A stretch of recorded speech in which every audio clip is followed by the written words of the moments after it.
Yo, what's up, Troy?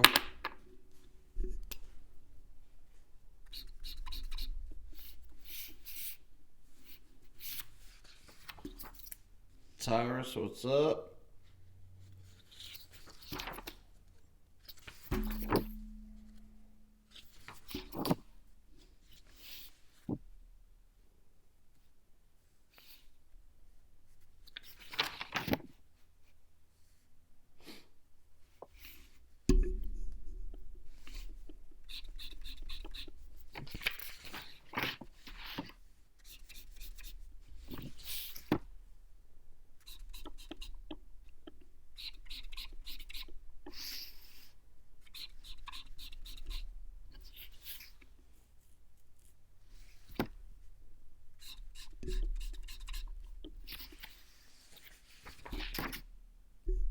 Eric, they did.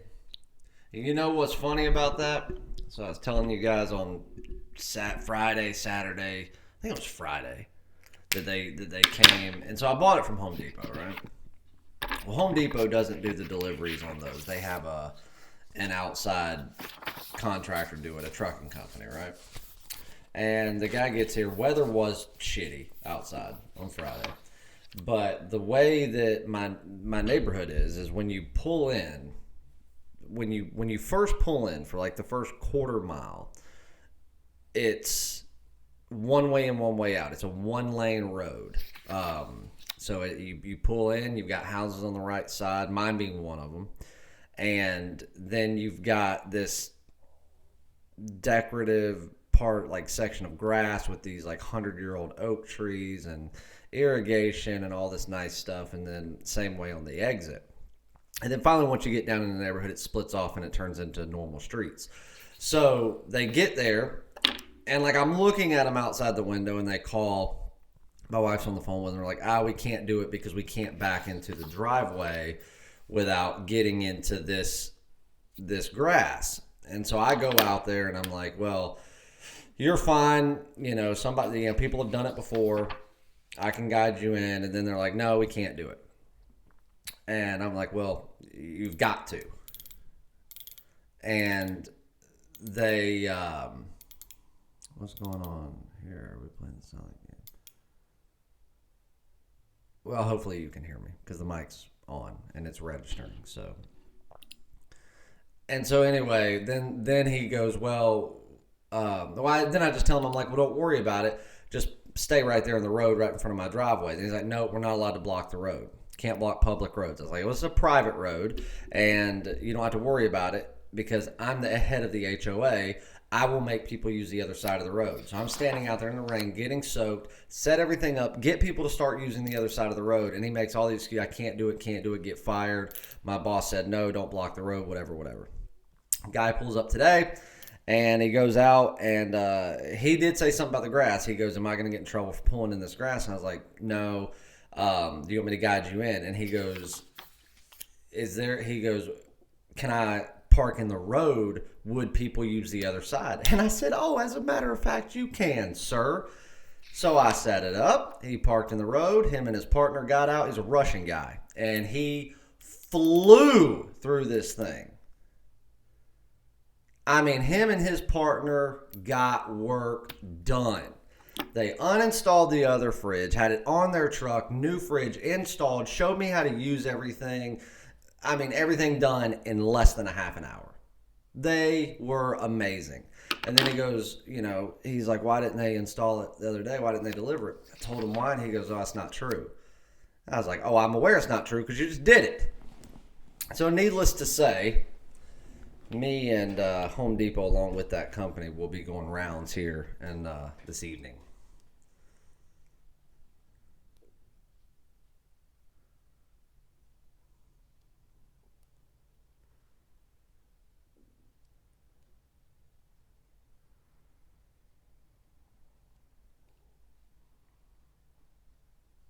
It's got to be on y'all's end then if you're not getting volume because everybody else can hear me.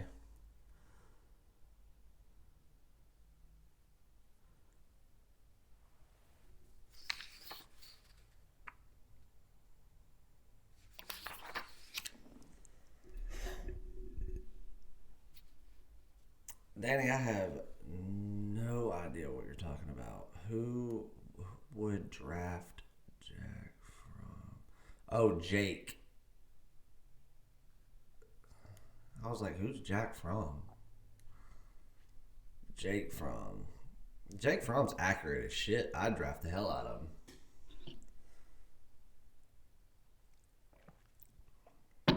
I would draft the ever living hell out of him. I think he's going to make a good NFL quarterback. Well, he might end up going to Miami.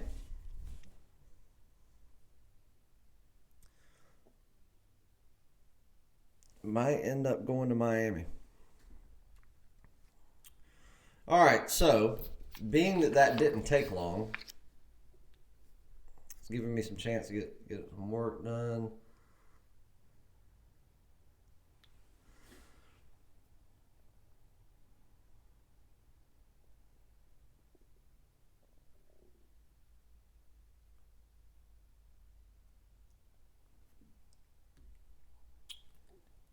I watched the Panthers press conference. I'll be honest with you. Matt Rule did a good job. It was a good press conference.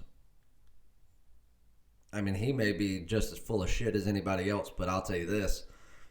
I believed him. I believed him.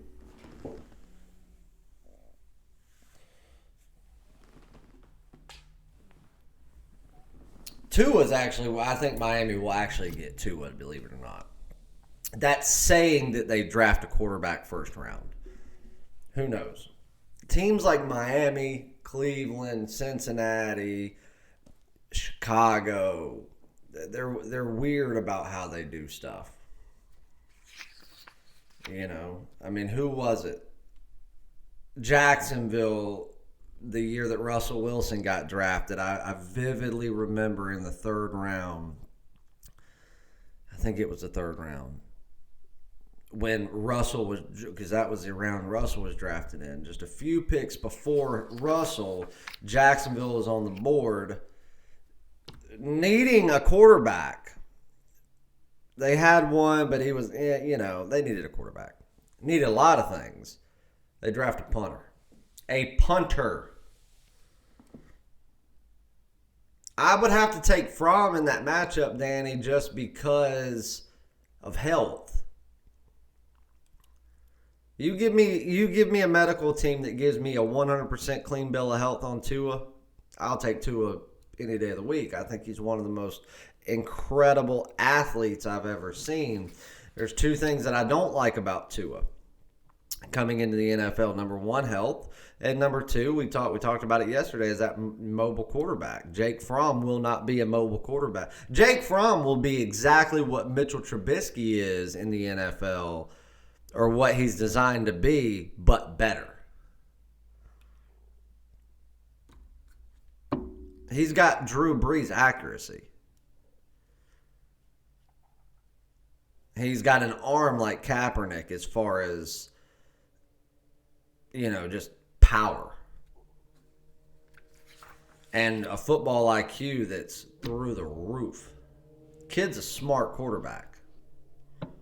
I kind of feel bad for him that, he was at a program like Georgia with a coach like Kirby Smart, with everything they've done. Don't get me wrong. I mean, Georgia was no pushover, and it's not like that he didn't have a good career, but they could have done so much more.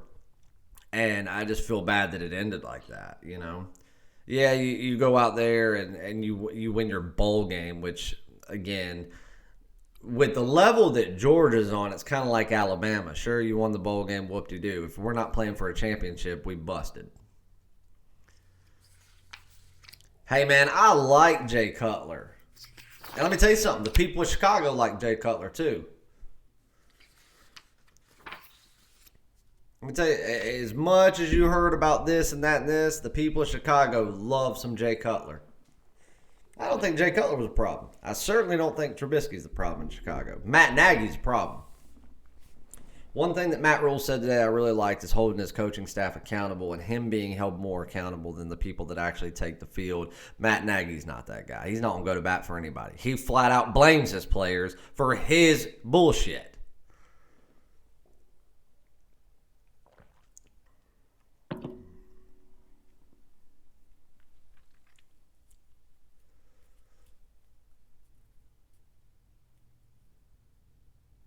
But it was a good press conference. I liked it.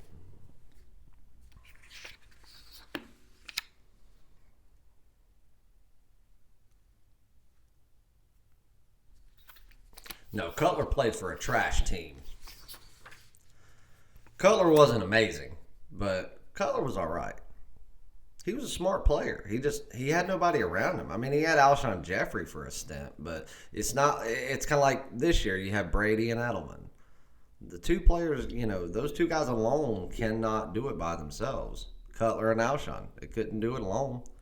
They would go out there, have spurts of greatness. They would have games that they won by themselves, basically. But it's not like you can do anything when looking at the whole picture.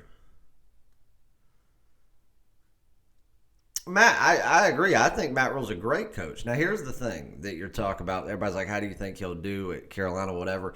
I mean, he had a little bit of a stint in the NFL, not as a head coach, obviously. Then he went to Western Carolina. He was a coordinator there. Head coaches at Temple, Baylor did well. Very well. But nobody knows what somebody's going to do in the NFL until they get there. And it's a big, big leap when you're talking about having success at college versus having success amongst the greatest football players on the planet every week.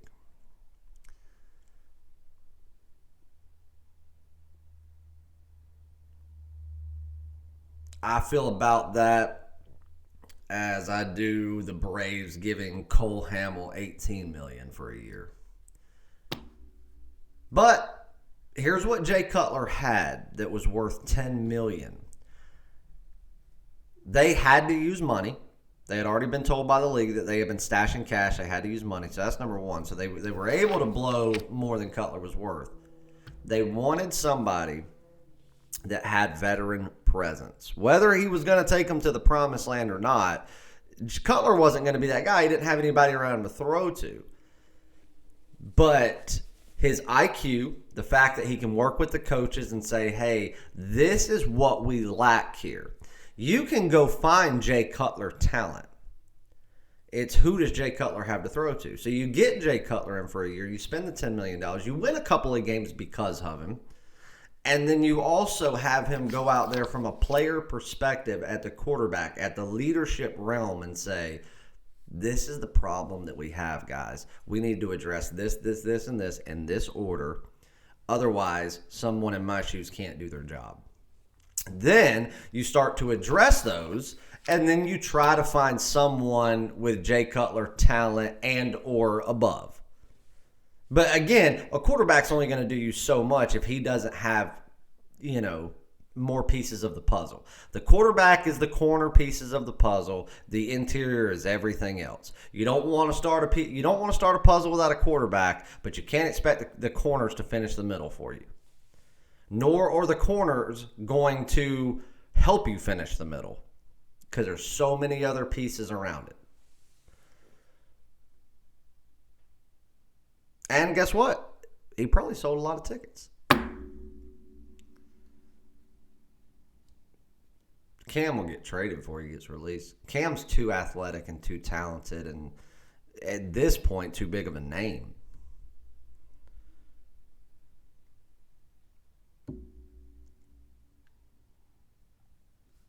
I don't think Cam Newton's going anywhere.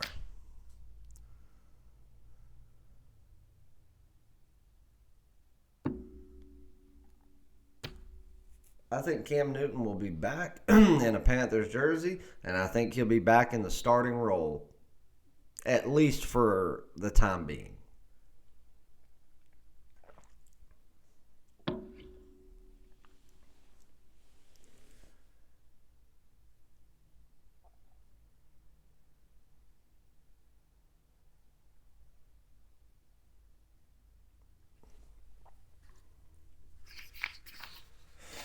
All right. Most quarterbacks are advisors.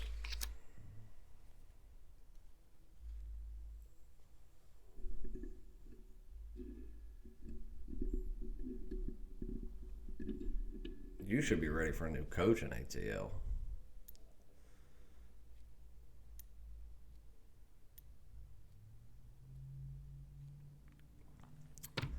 Well, Keith, I don't think that's a bad thing because, well, it can be good and bad. It's a double-edged sword here because if you empower a coach that you give a long contract with big money to that's just not what you need or is going to make the cut, then okay, it's a bad decision, right? But if you hire, let's fast forward and think and assume that Matt Rule's going to be a good fit. Period in the NFL. Take the Panthers out of it. Take any of that out. Let's assume the fact that Matt Rule is going to be successful as a coach in the NFL. Okay? He is the type of coach mentally that you want to take control, to give more money to make them feel empowered, to make them feel like they run the show. Because go back to to Moneyball, the movie, where he goes, nobody can do their job under the cloud of a 1-year contract. Well, if a coach comes in and signs a 3-year contract for less money than he thinks he may be worth, 3 years is nothing in the NFL. You're going to come in year one probably not having any say-so. You're going to just have to deal with what you've got. You're going to assess it. Year one is what it is. Year two, you go in there, you finally get some pieces in place. Year three, you're trying to get some more pieces in place. You're just now starting to implement your coaching and teachings on them. And now you're done because you're not winning. You give somebody 5 years, 7 years, 10 years, whatever, they know that they can actually do what it takes to not only just win, but to win and keep it going. And that's the problem. It's like Freddie Kitchens. He was an idiot. Whoever hired him should be the one fired, not Freddie. Even though he should have never had the job. He's a moron. But you really think that it instills confidence in the big names you've got there? Like Odell? Or hell, even your QB. Your QB's proven nothing. He had an all right year, 2 years ago, as the team did. Now he was like, oh, we might be looking at a championship caliber team. I'm sorry, but Baker Mayfield hasn't shown that he can pass under pressure. But even though Baker Mayfield hasn't proven himself in the league yet, he's still a big name.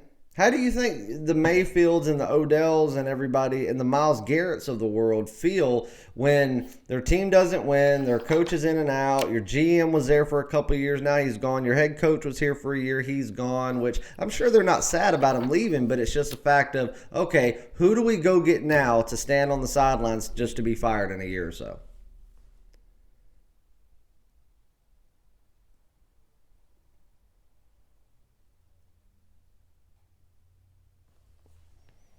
Is anybody watching The Jump on ESPN right now?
I think that Marvin Lewis should have got the Dallas job. Truth be told, he'll probably end up going to Cleveland. I don't even know if he's interviewing there. That's just me talking out of my ass.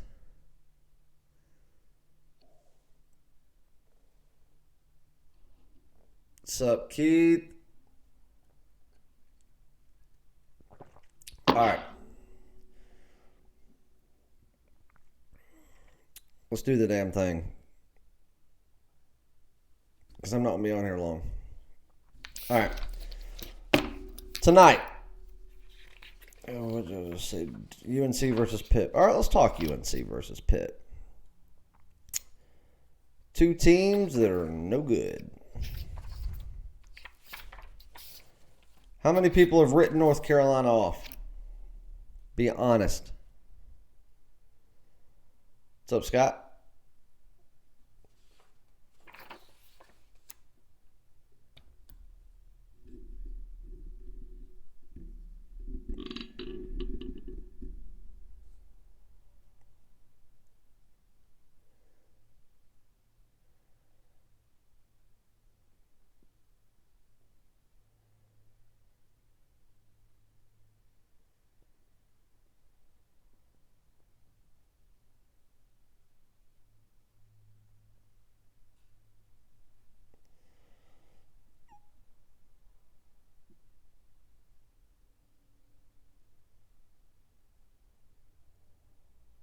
Colton, I haven't heard anything different as far as when they made the first announcement of how long he would be out. And if that doesn't change, then he should be back by the end of the month, beginning of February. At this point, they can't afford to keep him out any longer than he has to be because they've got to win some conference games. It'd be one thing if they were still, winning some games, being competitive, stuff like that. Then you may want to try to hold him out just a little bit longer if you can win without him. I don't know they can win with him right now. They certainly can't win without him.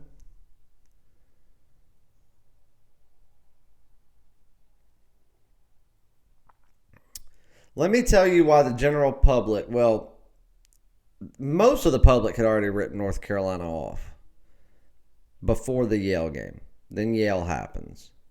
I think that was the game that just blew me away more than anything. And then Georgia Tech. That was pathetic. I do think that Georgia Tech was also...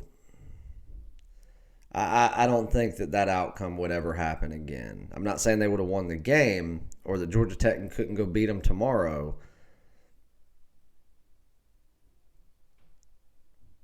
Hold on one second. Let me let my dog out.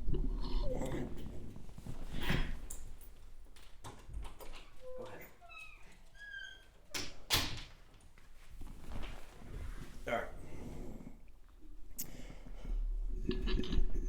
But Roy Williams made a statement during his show the other night that said this is the least talented North Carolina team he's ever coached. When a coach says something like that, do I think he means it? Yes and no. I think he means it because it might actually be true. But I don't think he means it because he knows the potential of what's there. I think he's doing it more out of anger and disappointment of what's gone on thus far than anything else. But when a coach says something like that, the general population, when I say general population, I mean people outside of North Carolina fans and North Carolina haters. So take North Carolina fans out of it. And take North Carolina haters like the average Duke fan out of it. The general college basketball fan. They hear that, and all they have to go off of is that and the fact that they haven't played good. They have played like the least talented team that he's ever coached at North Carolina. I think that was a little bit more emotion than anything. And I also think that it was kind of to light a fire under their ass. You think Garrison Brooks, a senior, wanted to hear that he's a part of the least talented North Carolina squad that Roy's ever coached? I mean, I wouldn't. You're one of the veteran leaders of the team. I broke this game down. And I broke it down first this morning because I figured, because you guys know that I am a Carolina guy, that you would ask about it. So that was the first one I did. North Carolina is ranked 58th overall in my system. And that's me giving them a hair bit of extra credit because of the talent that's there. They've made some mistakes. Truth be told, they should be 61st. I gave them a couple of extra spots because of the eye test. The way that they came back against Georgia Tech to at least show grit and heart. Pittsburgh's ranked 82nd. That's right where they should be. Pittsburgh's not a good team. Pittsburgh's competitive enough to go give up a fight. Pittsburgh's not a good team. But the way North Carolina playing, Pittsburgh could go into the Dean Dome and win just as anybody else. Here's the thing. North Carolina should not be favored by 5.5 points based on the way they've played. They should be favored by 3 points because they're at home. And that would say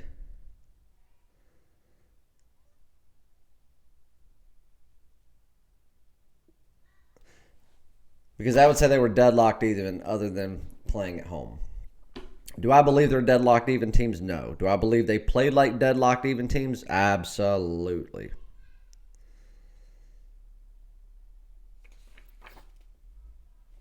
I got to believe that North Carolina will bounce back tonight. And if they don't win this game by 6 to 8 points at least, I think it goes down to the wire and Pittsburgh gives them a run to pull an upset on the road. Am I going to have this game on my card? No, I want to see North Carolina bag a couple of semi-decent wins before I do so. Maybe that's going to take getting Cole Anthony back. If you guys are going to bet this game one way or the other, I would say the smart wager would be to take North Carolina. Is it my recommendation to you to do so? Absolutely not. My recommendation would be that I wouldn't play the game. Maybe play the under 139. And let's assume that North Carolina shoots like shit, like they have. But if you're going to play the game, I just got to roll with a better team, and that is North Carolina.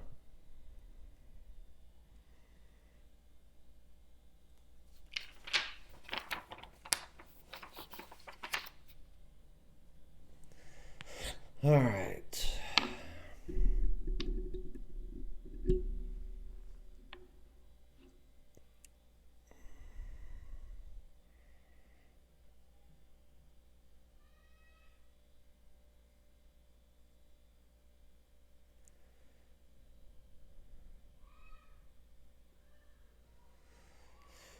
Irie says the free play on Indiana minus 12 jumped to 13.5. I told you that it would. I told you you'd probably be playing 14 if you waited till game time. Well, game time's about 3 hours away, and we're only a half point away.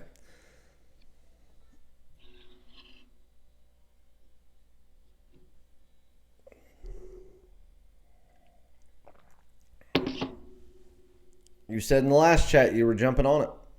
You said locking it in.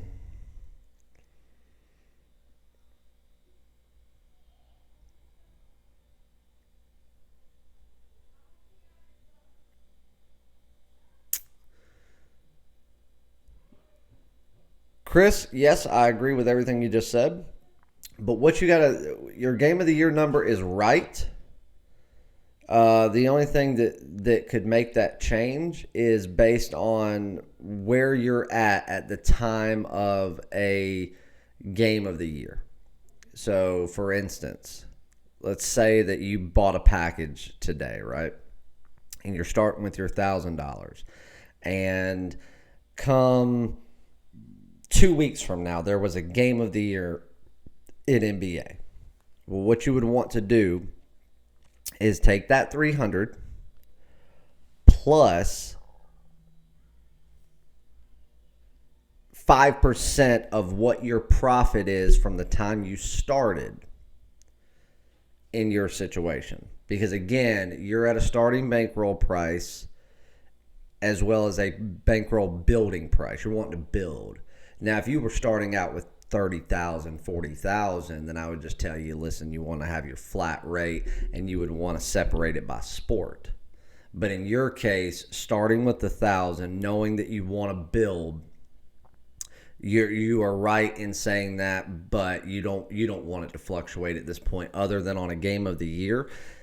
And that goes both ways. If we were hurting for the last week, and you would say, okay, then no, maybe you want to back off by 5%.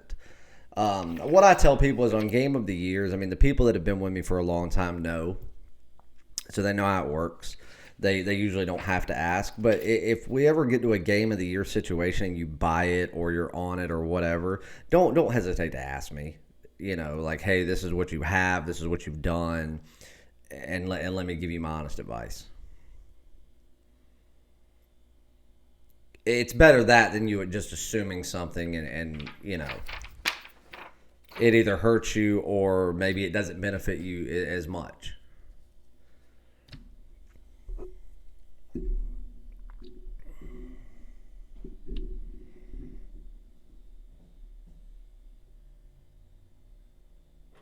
No, the game of the years go the way that it fluctuates up. So 25, 75, 125, everything. The game of the year jumps twice.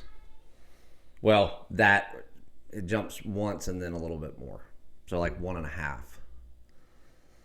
And that's only because it's the highest rated thing that I do. There is no higher than that.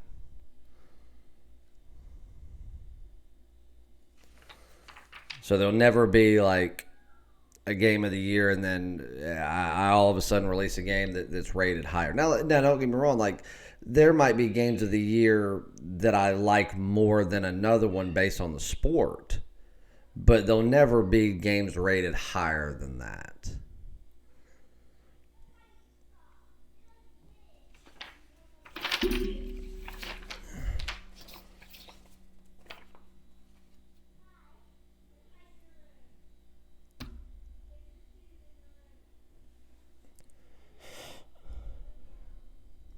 I've thought about that, Scott. I actually really have.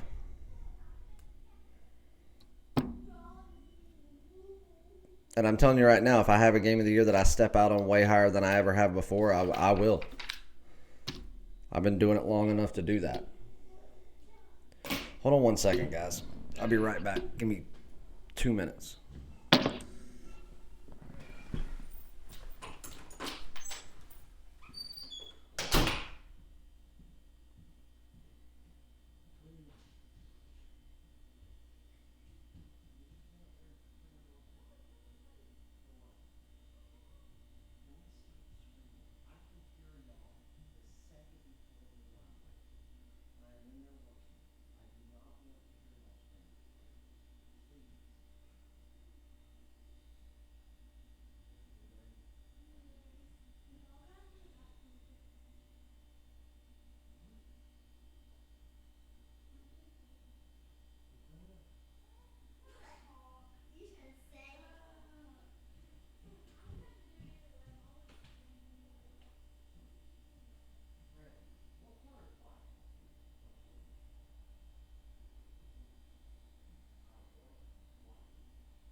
Scott, yes. Well, again, I've got the game circled. I can't say that it would be that because the lines aren't out, so we don't know. I've got two games circled in the NHL that are coming up in the next 9 days that I think are going to be intriguing. One in the NBA, and then one in college basketball. All within the next 10 days are all these games. So I would say that, yes. I mean, I think that we would probably have a game of the week. I really want to release a game of the week before I release a game of the month or year in the NBA. But if it makes a cut, it makes a cut. I haven't released any of them in the NBA this year. So, I mean, they'll come. I mean, we'll have one more game of the year in NHL. NHL is one of those sports, because of the length of it, that I always have two. One pre-All-Star break, one post-All-Star break. Same thing with MLB. Usually do the same thing in the NBA. This year, I doubt we'll have two Game of the Years, just because we haven't had one yet, and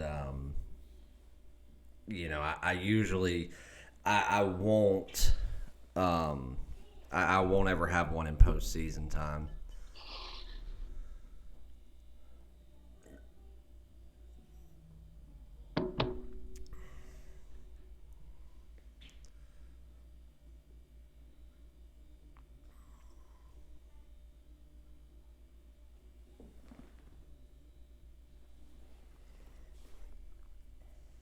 This Chase. Oh my God.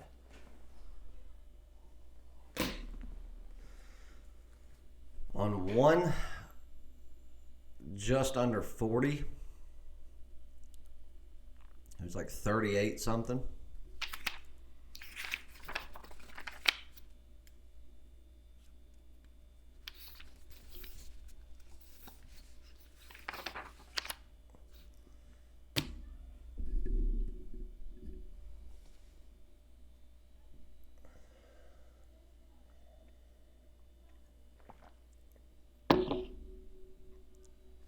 Am I the only one that is watching The Jump on ESPN right now? If anybody's watching The Jump, please tell me.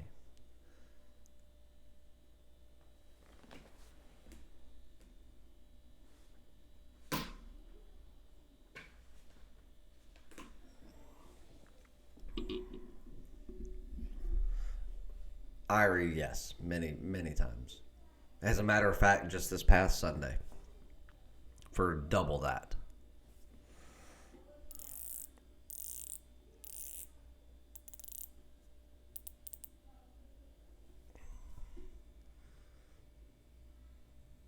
Oh, my bad.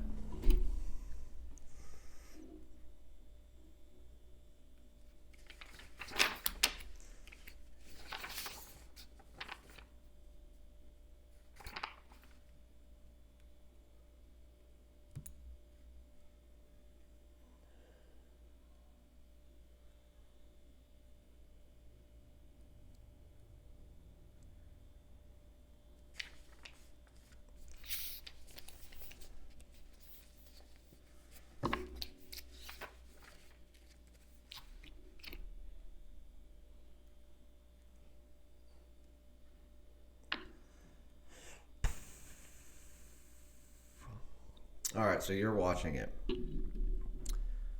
Did you know that Jonah Hill's dad was on that show?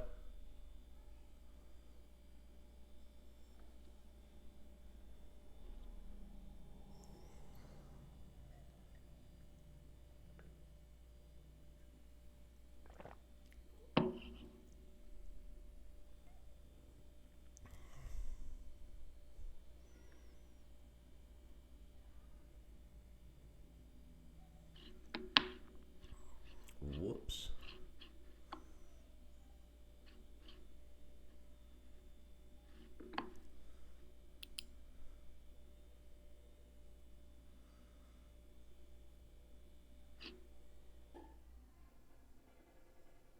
Do you get what I'm saying, Keith?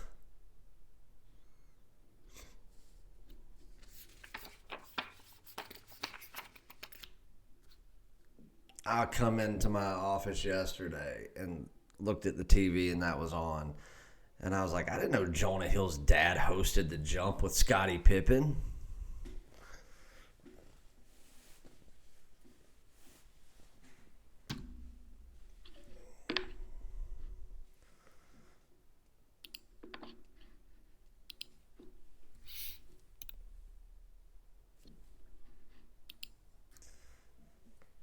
If Jonah Hill and Bob Huggins had a baby, it would look like that guy from birth.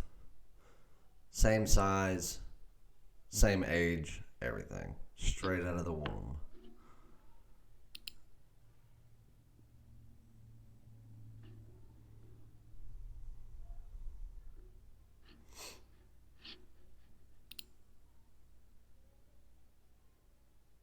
Any big plays on NFL tomorrow? New?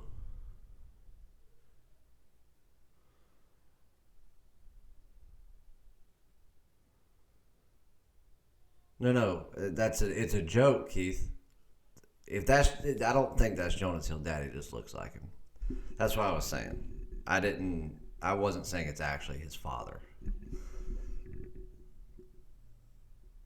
But no, there's whoever asked if I had NFL tomorrow. Unless NFL's on that I don't know about, no, I will not. The NFL regular season is over. No more Thursday night. We'll get through these next two little rounds, then it'll be Super Bowl Sunday.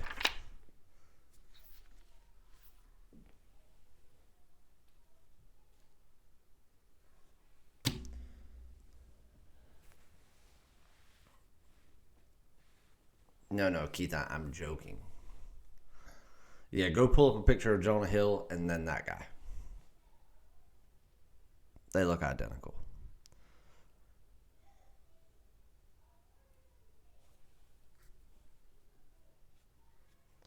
Let's break down some basketball, boys. And if there's any ladies in here, I'm sorry.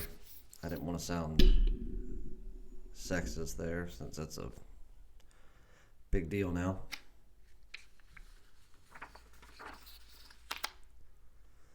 Is Joe Judge a good hire for the Giants, you think? You know what? You asking that, because let's just get it out of the way what we all thought when we heard that name. We probably thought, who?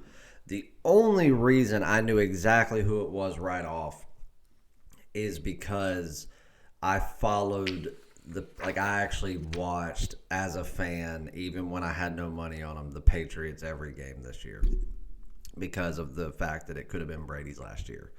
And again, from the statements he's made, I don't think it will be. But had it not been for that, I'd have not known who that was without looking. And the fact that it's so, nobody knew who it was. He wasn't even a full-blown coordinator, and now he's going to take a head coaching job. If you think about it, no, it sounds like the dumbest hire in the world. So he'll probably end up winning a Super Bowl in the next 2 years. It seems like that'd be the way that it happened.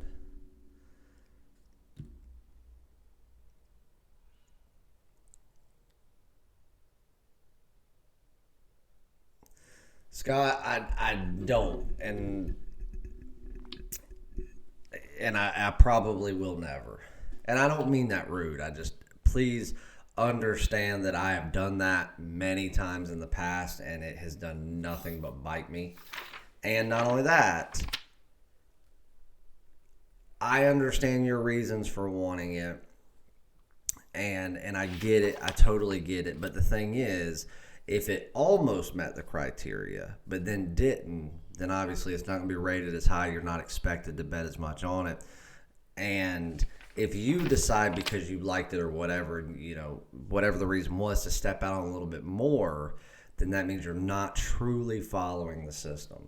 And my job is to ensure that I, provide you guys the information, and then in hopes that you follow the system like a religion. And if I do that, I'm giving you every reason in the world not to.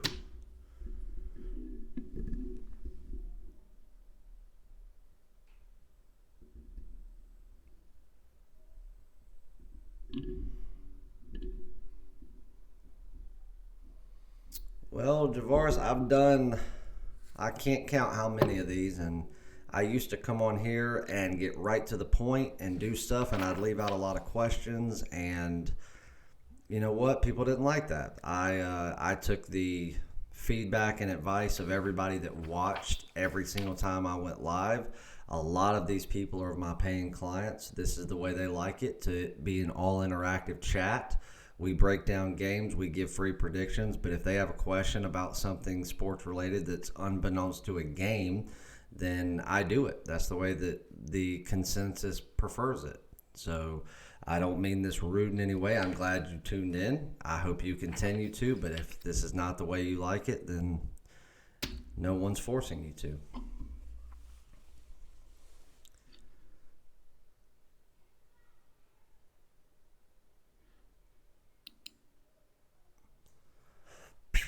Thoughts on Duke Georgia Tech game? First glance, break the numbers down. Duke should smash them. This right here is Georgia Tech's Super Bowl. Here's the thing: Georgia Tech just beat North Carolina, right? They did it, and they did it in cinematic fashion too.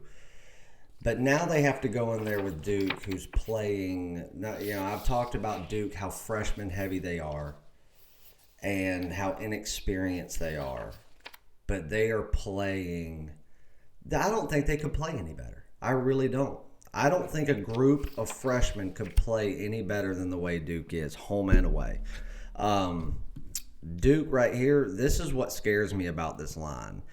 If you break down every stat, especially focusing on the fact that Duke's away and what they do on the road, and then the same thing goes for Georgia Tech being at home, even then, Duke should have opened up as 16, 17-point favorites.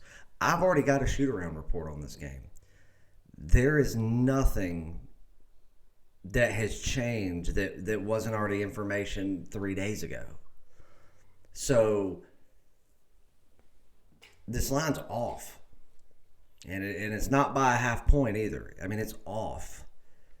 So, I'll be honest with you. Is this going to make the premium cut? I don't know. By 0.24%, it did. So at the least, will I have a little bit of fun money on it? Sure, absolutely, in favor of Duke. But something's not right about this line. It's off, and it's way off. Duke should smash this team. Georgia Tech's not terrible. They're a top 100 team. I've got them ranked 86th overall, to be exact. But Duke's the best team in the nation.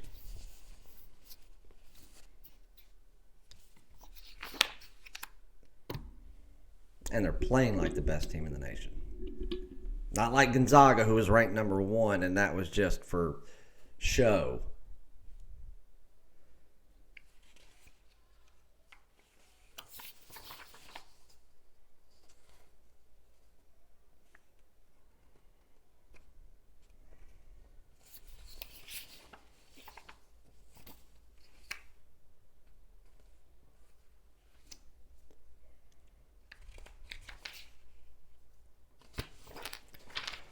Let me check this line real quick, and I'm going to go ahead and give you guys another free play.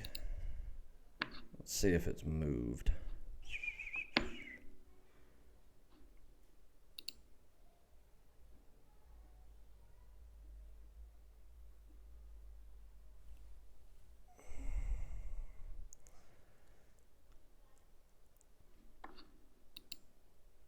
North Carolina's gone down 2. I like that.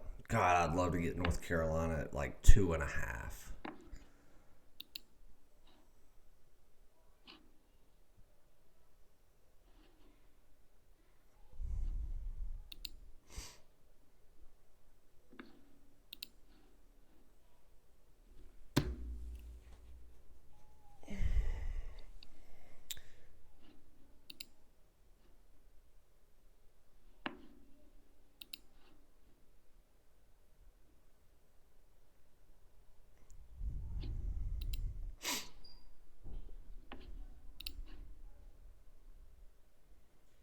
God, I feel like I've passed over it. Where is it? And this line that I'm checking is a 5 dimes line, guys, because I know some of you use 5 dimes, and I do too. William Hill preferably, but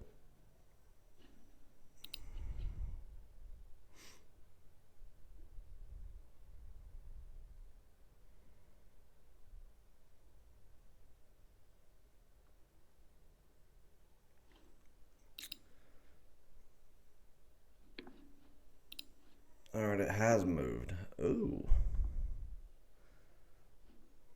It's actually moved a good amount. All right, so Nevada, San Jose State. San Jose State at home with a 5-11 record. Nevada 10-5 record. Opening up Nevada -11. It's down to 9.5 now. San Jose State is getting way too much credit for 2 games this year. 2 games.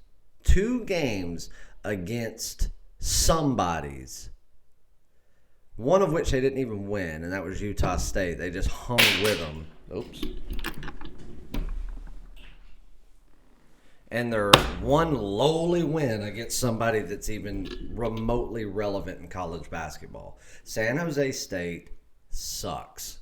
They are terrible. They have been terrible for a long, long, long time, and they're not going to get much better in the foreseeable future. They can't recruit in that area. Even if they could, they have hired complete and utter nimrods for coaches for the last decade and a half. They're just bad.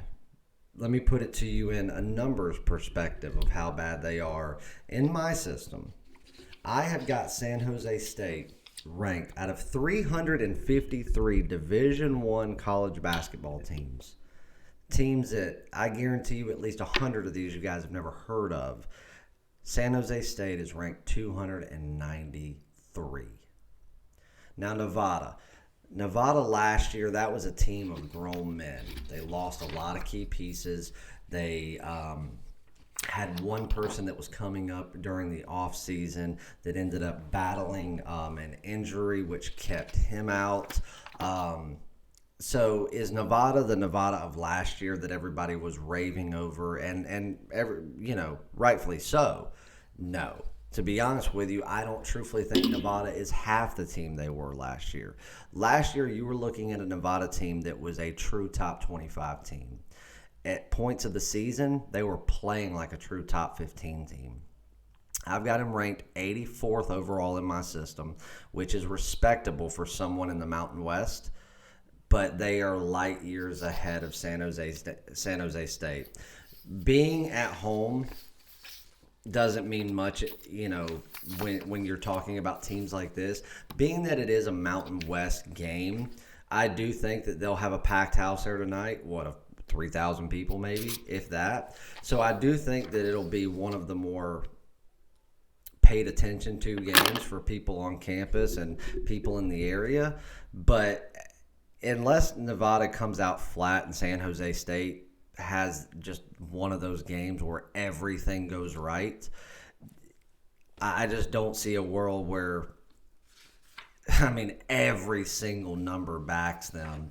Everybody knows my percentage system that I go off of to, once I break a game down and decide, okay, this is one of them. To rate them, I have a percentage system that I built, and it has to rate a certain percentage there, and then that's how they get rated to see what the investment's going to be. And you guys know that I'm picky, and they have to rate high. Most of them don't even get looked at unless they're, they don't even get looked at unless they're 75 or above. But to be top play status or anything like that, they have to be into the 85 to 90% range. This is a game that, truth be told, if you take out the stats of home and away and everything else, this is a game that would have been around 92%. It got back down to about the 81.5%. Once you factor in that and the fact that Nevada's had some flat road games this year. But either way, it made the cut. At 9.5, I love it a lot more than I did the 11. So I'm going to go ahead and lock this in, guys. So take Nevada, 9.5 on the road Let me look at something real quick. Let me see how money's coming in real quick before you do that, because if I think you can get it a half point lower by waiting, since we've got around 6 hours before game time, I'll advise you to do so. So stand by for just a second.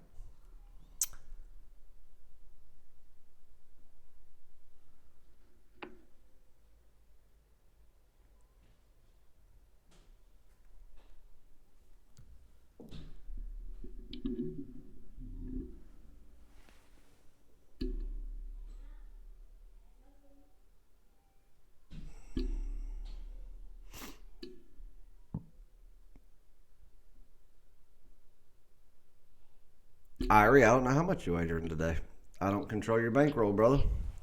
It's a premium play.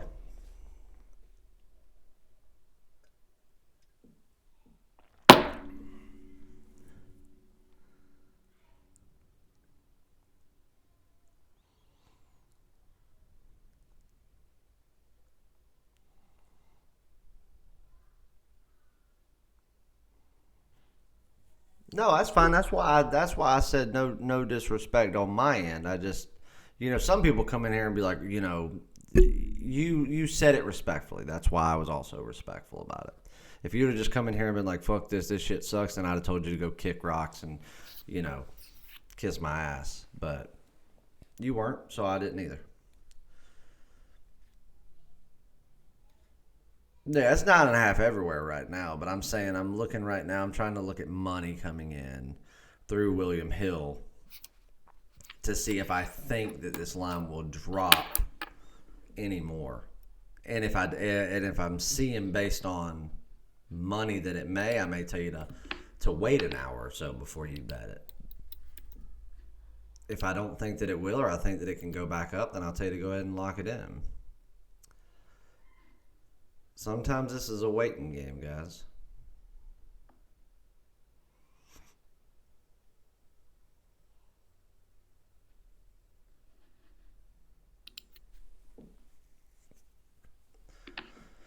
Let's see.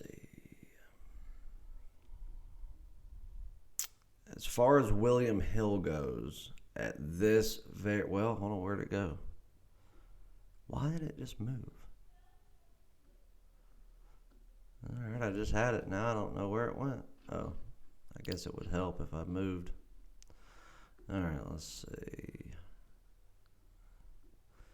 Go back down to 10 p.m. All right, William Hill, as of this moment, has taken 54% of their bets on Nevada, and they've taken a little over 88% of their money on San Jose State.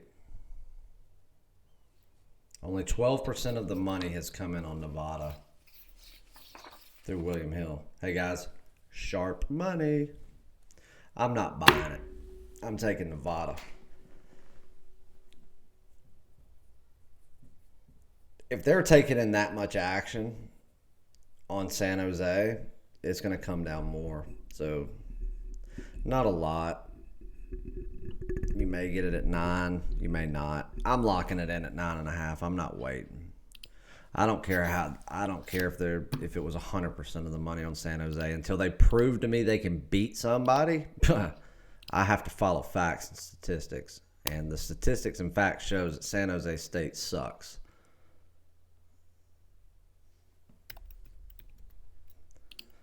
Let's log on in here.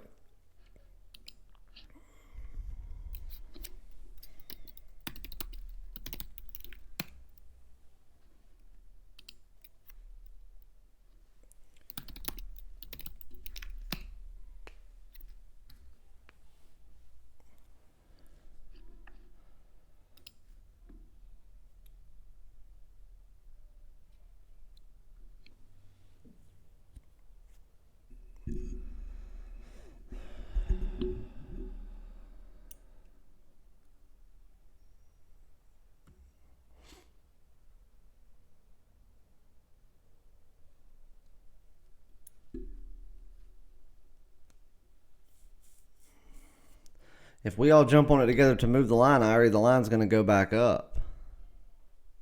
We don't want the line to go back up.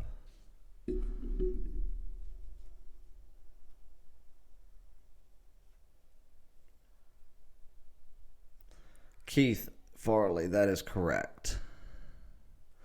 Minus 9.5.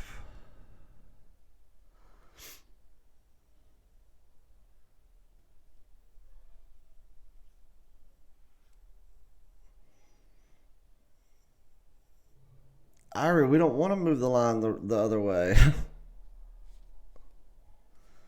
everybody bets on Nevada and the book were to actually move it because of us, it would push it back to 10 or 10.5. We don't want that. I want people to keep on betting San Jose, so it'll keep going down.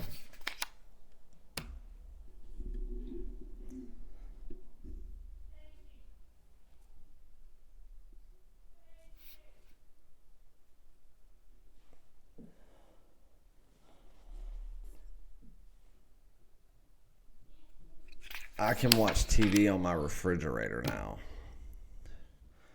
So like when I'm watching a game or I'm watching, whatever, I can literally hit a button and it'll start playing on the fridge, so when I walk into the kitchen, I don't miss anything.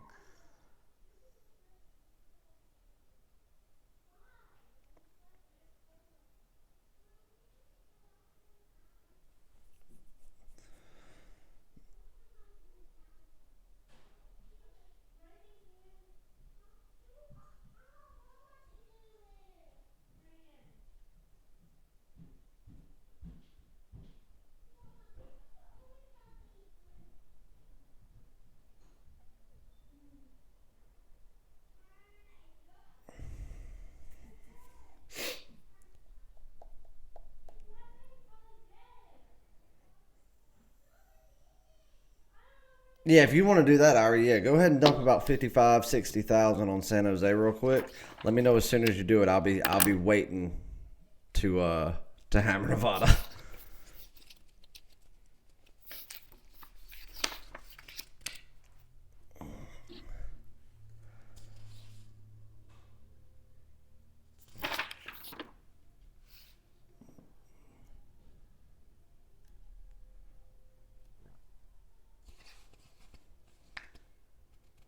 You know what? Let me look at one more thing, guys. Thank God Lou's not here because I might have to shuffle some papers to do it.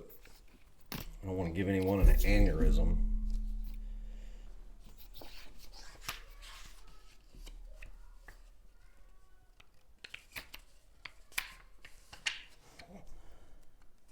No, Randy, that's fine. That's what the play is. 9.5 Nevada. So you're good.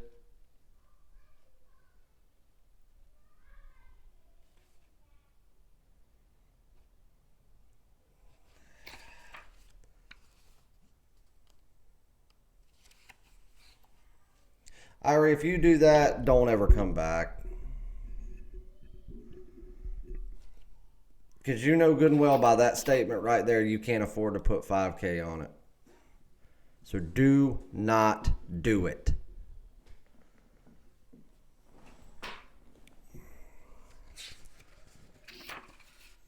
I think McCarthy's an all right coach. We'll see. I think that Marvin Lewis should have been it.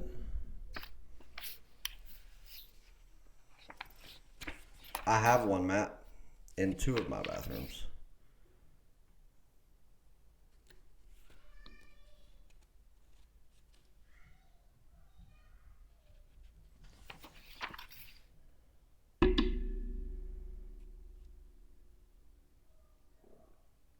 Yes, Colton, it was. Oh, Princess, 5K on a college basketball game is nothing. That's nothing. But by his statement,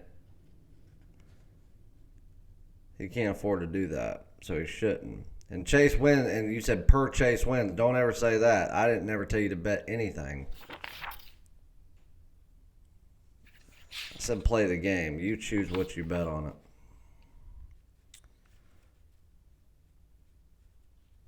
And just because I gave it out doesn't mean that it's my favorite play of the day, because it's most certainly not.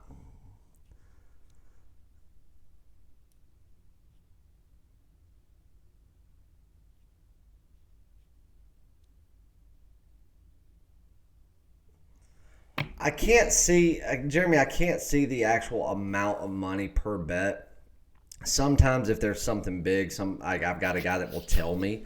Like the other day, um, somebody put 61,000 on the Vikings, and I got a text from somebody that was like, "Hey, just took in 61K Vikings money line," and I didn't see it until after the game had started, which that didn't mean anything to me. But I get those sometimes. But I can just see an overall percentage of money all through William Hill.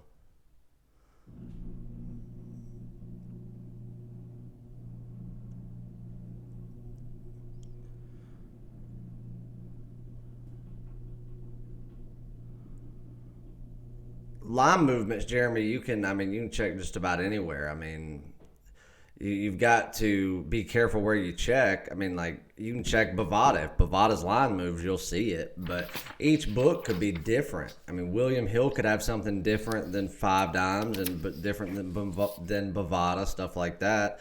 But the best way to check something like that, if you're just wanting to see like a line move and who's got what, go to VegasInsider.com. Pick the sport, click Vegas odds, and it'll bring up every Vegas casino right there, what the line opened at and what it currently is. Along with total, money lines are usually there, all that stuff. Vegas Insider is the best for quick stuff like that for free.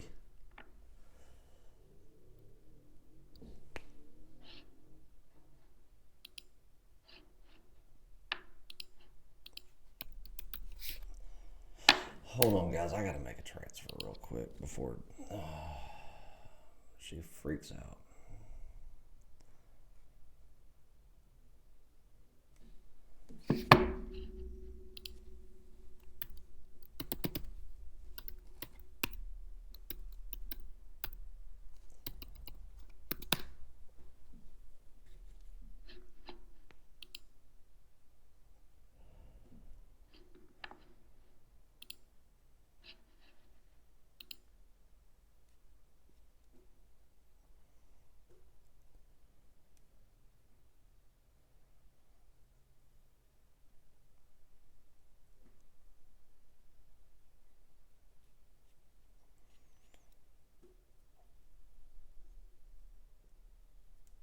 Jeremy, but I'll tell you this, Vegas Insider is the most accurate.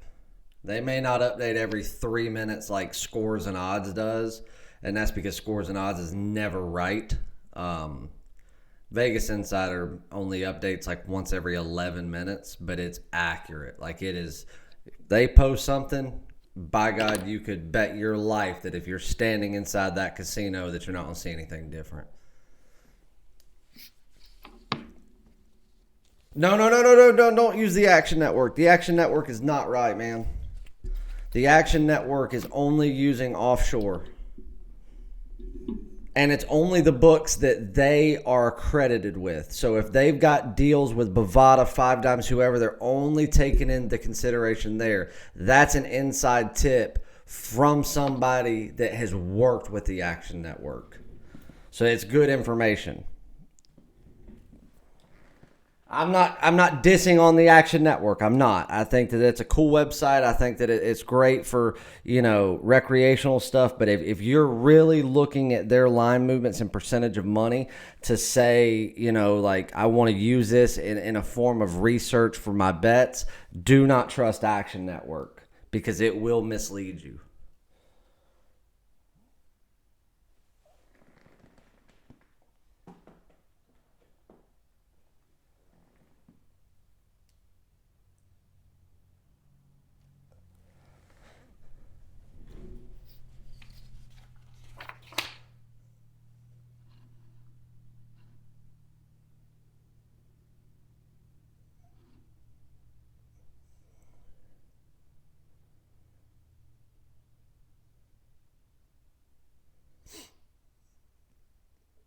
Advanced stats as in like what?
Yeah, but for what sport, Randy?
Good stats for.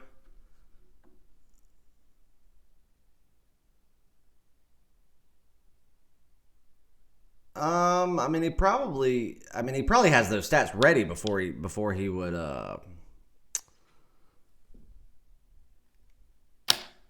before he starts. I wouldn't imagine otherwise, but I don't know where he pulls his from. Couldn't tell you. Good one for basketball is kenpom.com. Baseball Savant. Football, it's basic. I mean, just you can just look at team statistics.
All right.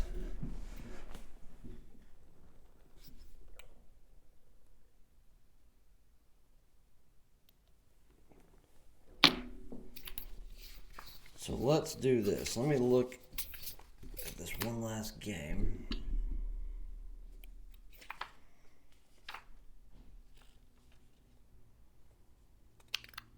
And we're going to do one more free play.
All right, there it is.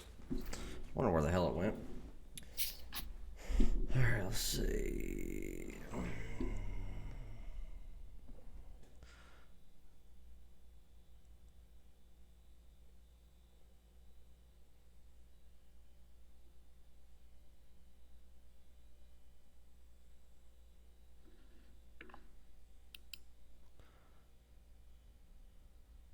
Later on, Keith. All right, Vermont and Stony Brook tonight. We got another case of a soft line here. But if you actually look at what Vermont's done this year, there have been many times where Vermont has not exceeded, or has not lived up to the expectations in that particular matchup. So I get the line. From an odds maker standpoint, from a gambler standpoint, I get it. Stony Brook, though, guys, come on.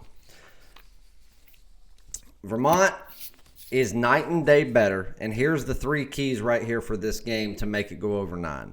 So we're going to go off of just my system, screw anything else. I have Vermont at minus 13, okay? Take home court out of it, put them on a neutral site, you'd still have them at 10. Minus 9 is soft, and I'll tell you this. Even if they still had some struggling issues in their shooting and their perimeter defense, the one thing they do not lack is hustle underneath the basket for rebounds, offensively and defensively, and they are a very good second chance shooting team. They're actually in the top 30 when it comes to making those second and third chance opportunities. It's one thing for a team to get them, but then to not make them, where do you gain from it? So, in saying that, I feel more than confident laying 9 with Vermont tonight. And that's why. If we were talking about a team that was average at best in, their attack in the paint, and they were going through, because we had Vermont as a top play, a week ago, guys? Maybe a little bit longer? So I can promise you that I have followed Vermont closely this year. We won that game. It was a blowout. But since then, Vermont has struggled to meet expectations with perimeter defense and overall offensive production. That's scary when you're talking about laying 9 points against anybody. I mean, Vermont's still a mid-major. It's not like they're not a Duke, they're not a Michigan State, they're not a North Carolina, they're not one of those teams, They're not very well coached, in my opinion. But I'll tell you this. Because of those 2 factors alone, especially with what they do with second chance opportunities, I feel a lot more confident in it. And the fact that tonight, size is a big issue. So not only are they better at the rebounding in the paint offensively, defensively than Stony Brook will ever be, even if they weren't, they would probably be better tonight because of the size. So you're going to have a size advantage as well as the overall defensive and offensive advantage to get them. Take second chance, and you're dealing with a top 30 team and people that make those second chance opportunities. I am laying 9 with Vermont. It just barely made the cut of a premium play. A little bit of confidence by being able to get an absolute rout at home. All right.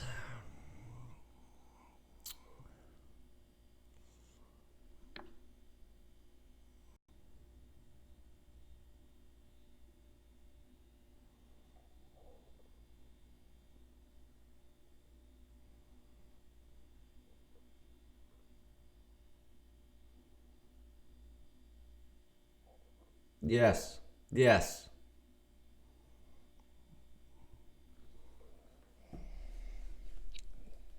Damn, dude, I got another phone that's dead.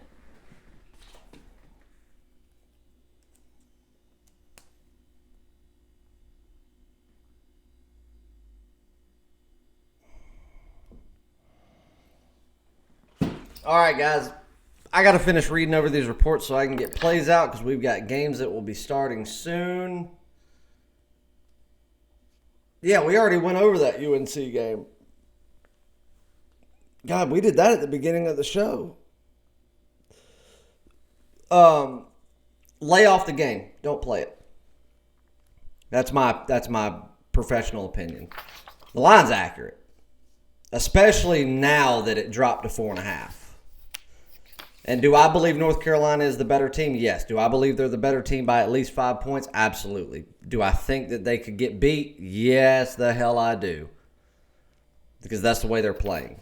And it's just like last night with the Lakers. That's why I said what I said in the write-up, because until they show me something, I'm not going to lay, premium and top play caliber money on it, whether the numbers back it or not. You got to you've got to prove it to me.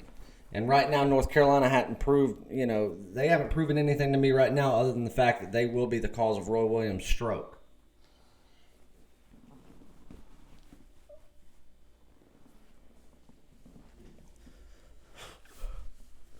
If you can, that line I gave out earlier, I still like with Indiana. It's not on the card yet, though. But we'll see. I'm getting ready to go over the rest of the stuff that I've been waiting on. And the card will be out soon. Anybody that's on a package, you'll get an email as soon as it's posted. Otherwise, hop on a package. 3 days, $50. 7 days, $99. A month is $299. Anybody for the contest, I'll be reaching out to you here in a few minutes. And I will see you guys back tomorrow. Try to do normal time, 11 a.m.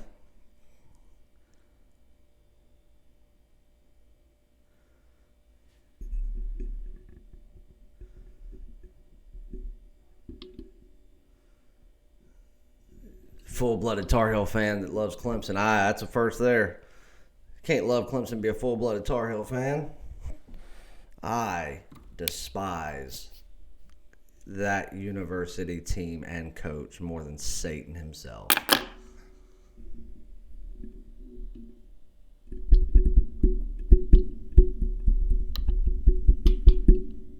All right, everyone.